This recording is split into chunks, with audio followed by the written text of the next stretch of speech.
Welcome to Coleman Report Live. I'm Bob Coleman. We're talking Main Street and the small, and I don't know what happened to Joseph. Joseph live from Philadelphia is Joseph. No, that's not Joseph. It's Jennifer Blooming. Jennifer, she's better looking than Joseph.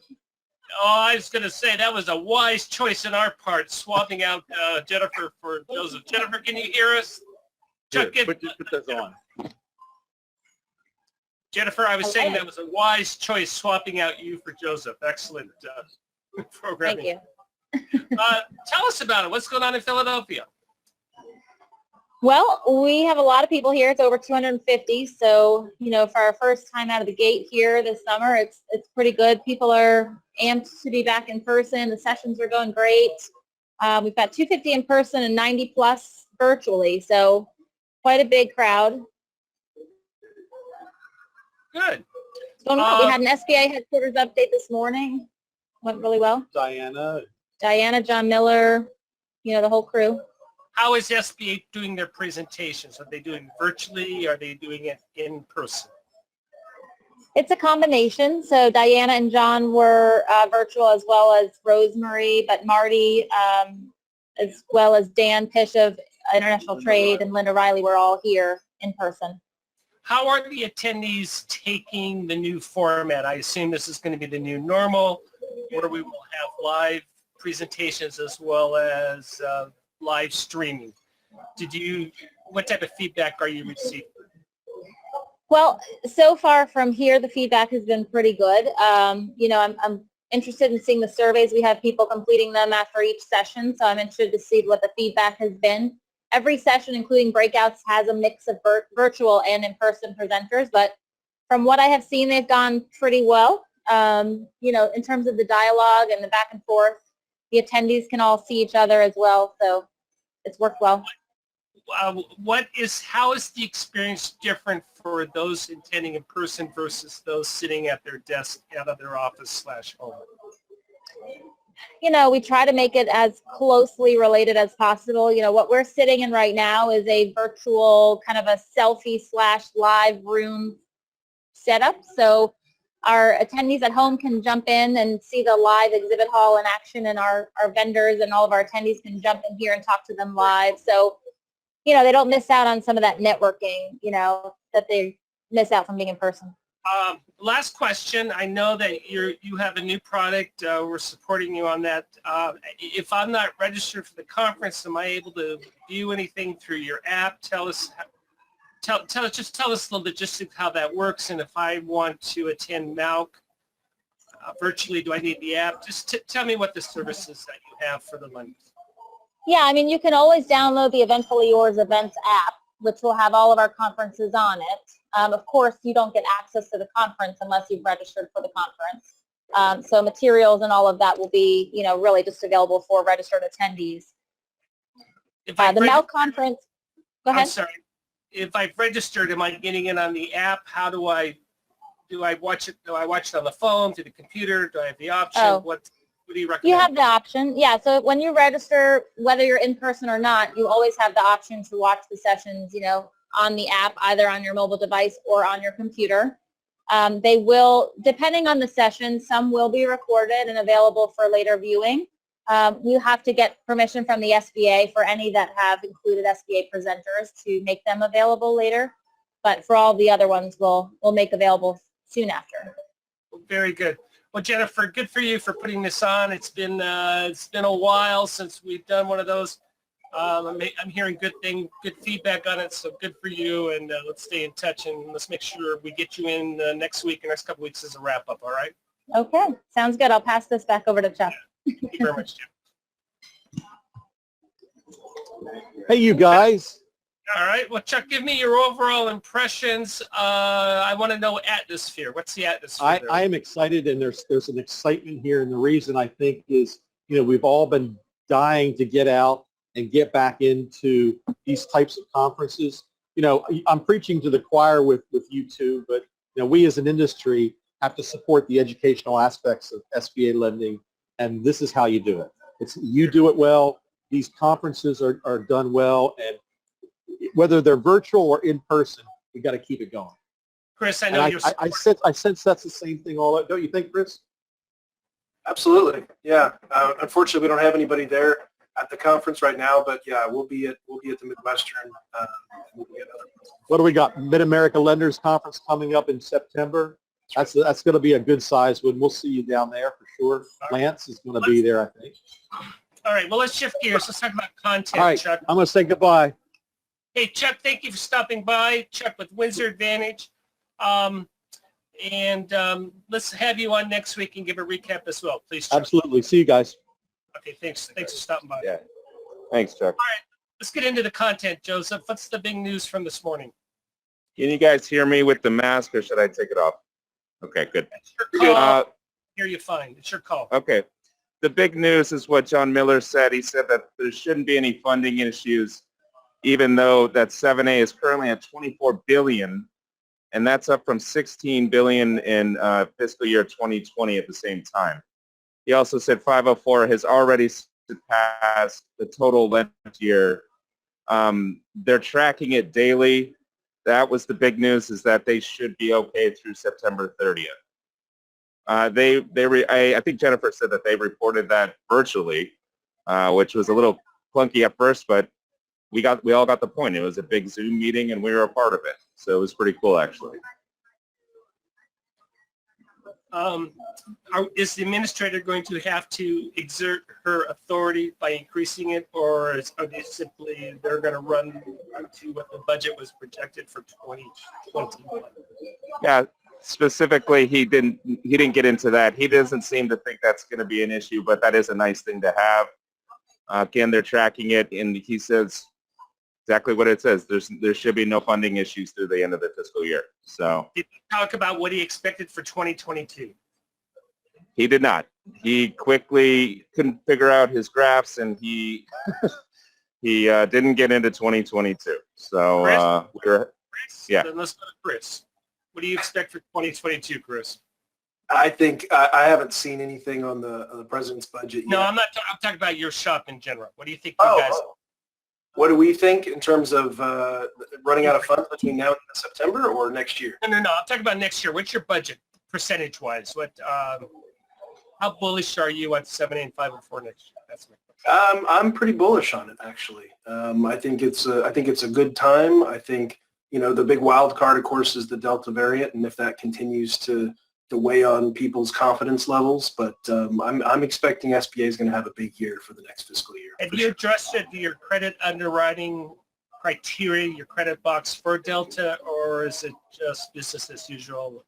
We haven't specifically for the variant. We continue to use extra issues that we bring up relating to the pandemic in all of our write-ups. Certainly have some borrowers jump through a few extra hoops to explain that they really know how this could impact their business. So we've continued that, which I think is prudent to do, but nothing yet on the Delta variant, because I think it's still a little too early just yet. What did Diane Seaborn, a former lender, friend of ours, Diane is now the Director of Office of Financial Assistant. What did Diana say?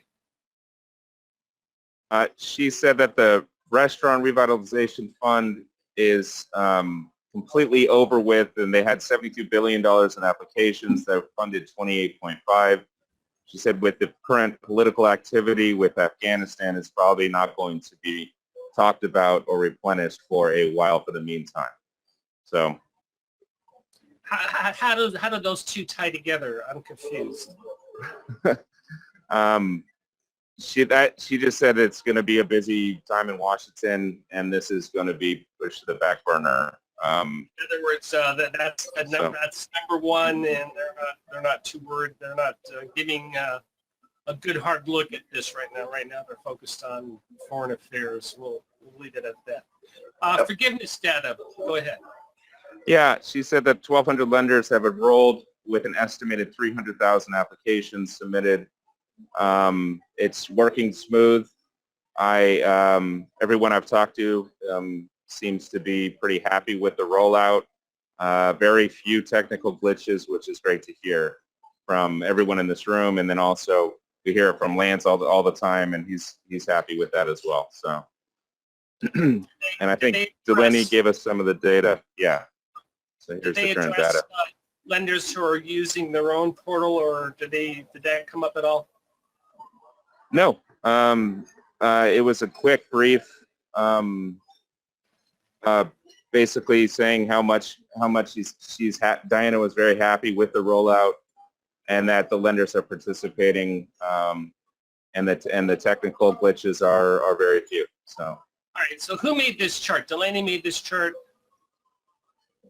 Delaney, Yes. I don't know what the numbers are. I mean, those are huge numbers. That's all. I can't add them. Okay, 5. Well, I think they released the data this week. Yeah. 500 billion, and SBA's made 480 billion. How's my math, Chris? Is that? Yeah, no, the numbers are staggering. But Well, they're more than staggering, aren't they? Yeah. Yeah, they really are. They really are. I think Joseph, you said that they've had 300,000 direct borrower platform forgiveness submissions. I report, and Lance will tell you that we're about 20% of that. We've just over 60,000. So it's been working well for us so far. Good for you. All right, Delaney, for us old folks, it's okay to round those numbers in the future. I mean, I like precision. I think she's being precise, Bob. She's being very precise. I'm not arguing with precision, but and Joseph, I guess, decided just when I was going to ask Joseph the most important thing, and I have his notes here. He went to a breakout by Am our I friend. back? You're fine, Joseph. We don't see, but we hear you. Please tell us about PPP fraud Yes, I characteristics got that breakout session. Tell us about it. If you guys can hear me, okay, I'm sorry, Fine. but yeah, it was an amazing session. Ethan, I think this is the first of many panels on PPP loan fraud. The way he structured it is basically, he explained there's a lot of lenders in the room that are very frustrated with the OIG. Their repeated reports to the OIG are not acknowledged, and so he gave some very good advice as to wait till the 60 days and then process guaranteed purchase. And his presentation was he went really in depth on how the government is prosecuting these PPP loan frauds. But more importantly, he went into what the lenders need to do to acknowledge the problem. He hinted that the number is significantly higher than we've been reporting. He said that 5% of the portfolio could be fraudulent, which in a quick calculation, it's close to $40 billion, and it's just a shocking number. This is the slide that really jumped out, the red flags. Pull applications from the same IP address. Exactly $100,000 in income, the same information and payroll documentation. He said everybody has seen these repeatedly, but this is really the slide that kind of woke everyone up. This is the arsenal of crimes that can be given to the borrowers during this time. And the big one is obviously mail and bank fraud, but it's the identity stuff.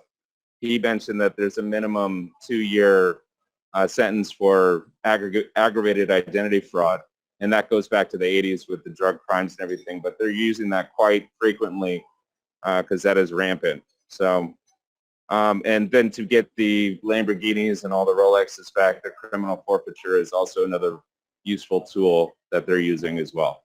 So, Joseph, he had a comment that it says if you suspect PPP loan fraud, you cannot process it for forgiveness. That's the first I've seen that in the is that in the regs? Is that simply his advice? That's his advice. He advised to wait for the 60 days and do a guaranteed purchase.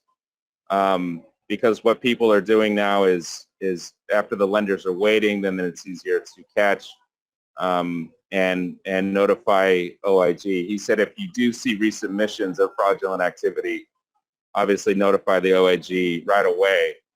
and do your due diligence. My concern is how do you communicate with the borrower, Chris, that you can't call them a criminal to their face, but what do you say? We're going to hold on to your application? What do you do? Well, in the situations, usually what we're doing is we're hearing from borrowers.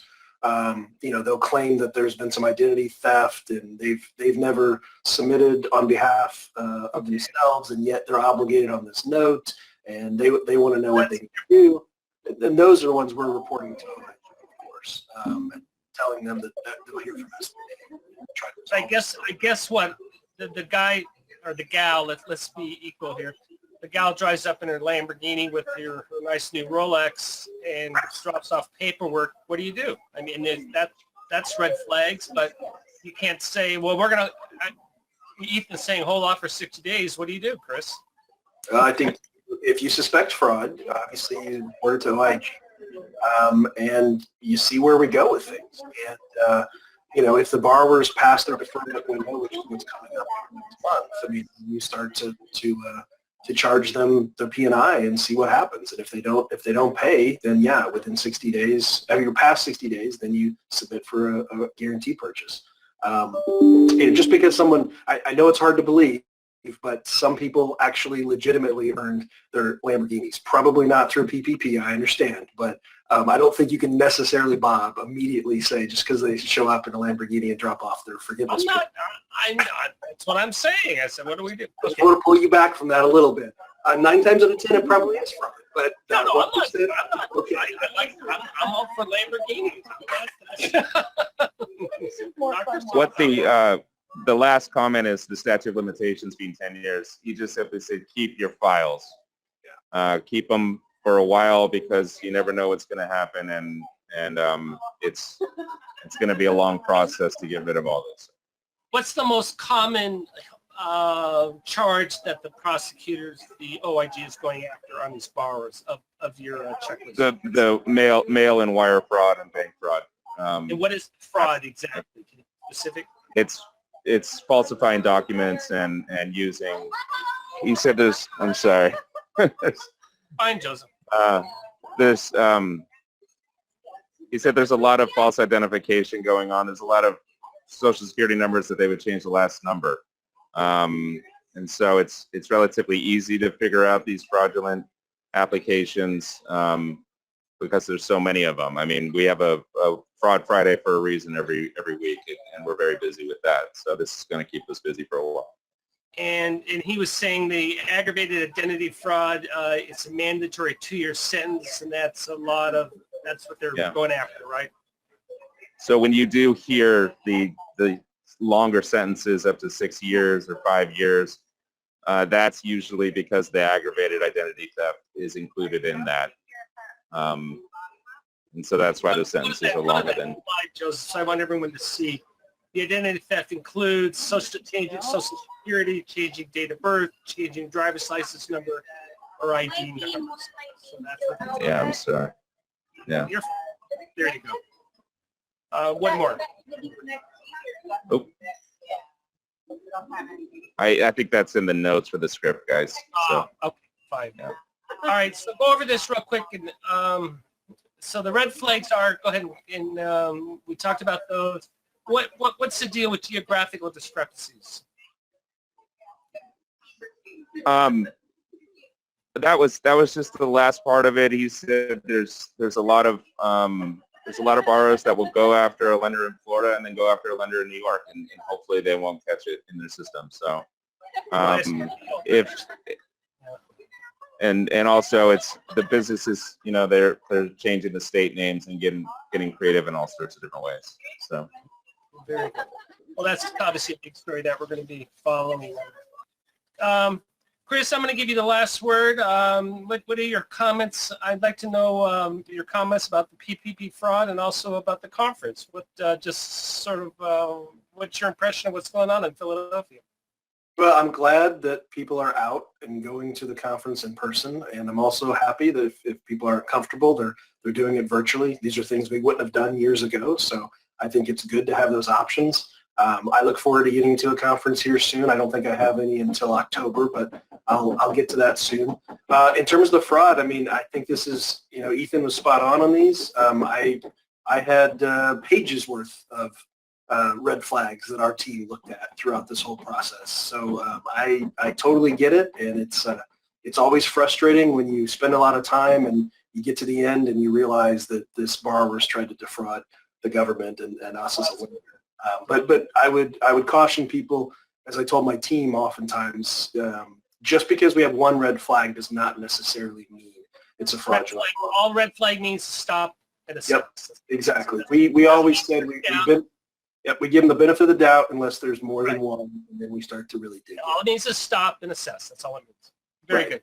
But the other piece is, as lenders, as it was said, I mean, we're not.